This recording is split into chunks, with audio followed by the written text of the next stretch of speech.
At the height of Vin Baker's NBA career, he was a four-time All-Star and Olympian with national commercials. Publicly, he was living the dream. Privately, it was a nightmare. It was simple. If I had stayed on the path of addiction, I was going to die. Vin is a recovering alcoholic. At its worst, he was drinking 1.5 gallons of Hennessy per day, sometimes drinking or smoking marijuana before games, until his addiction cost him his career and the $100 million that came with it. Everything that I'd earned in basketball had gone away. So I had already experienced a spiritual death. The next thing was going to be physically. It was either change, turn my life around and get sober, or die. It was that simple. 14 years ago, Vin went into a detox facility for his fourth attempt at sobriety. He hasn't needed a fifth. Once you overcome addiction, it's the most amazing life that you can possibly have. I feel like I overcame something more serious, tougher than going against Shaquille O'Neal and Tim Duncan. This is life. After rebuilding relationships with his family and some time working at Starbucks, he earned his way back to a second NBA career. Vin is now in his 7th season as an assistant coach with the Bucks. That alone is a great story, but it's not enough for Vin.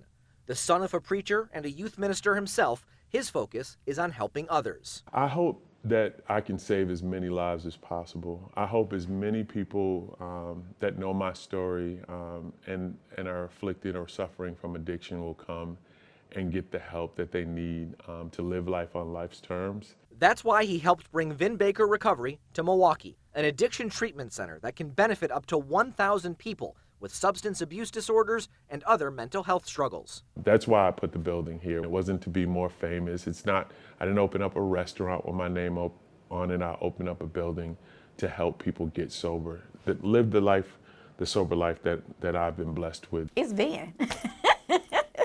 It's Vin Baker. I mean, you can't get any better than that. The fact that he understands their conditions, and he wants to help, and he's adamant. He wants to get out into the community. Paulita Payton Murphy is the executive director at Vin Baker Recovery. Every staff member here has had, whether it's our own struggles or I've had family members that have had these same struggles, and so we definitely understand. I live in Milwaukee, and so anyone that walks in this door would be my neighbor.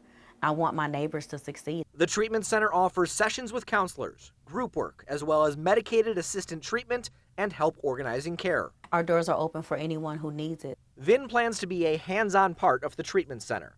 Armed with a customized door for his 6'11" frame, he has his own office and checks in on patients and groups. So while the 8-figure paydays are gone, Vin has a new dream. If I've had the opportunity to win a championship here in Milwaukee, the first in 50 years, right?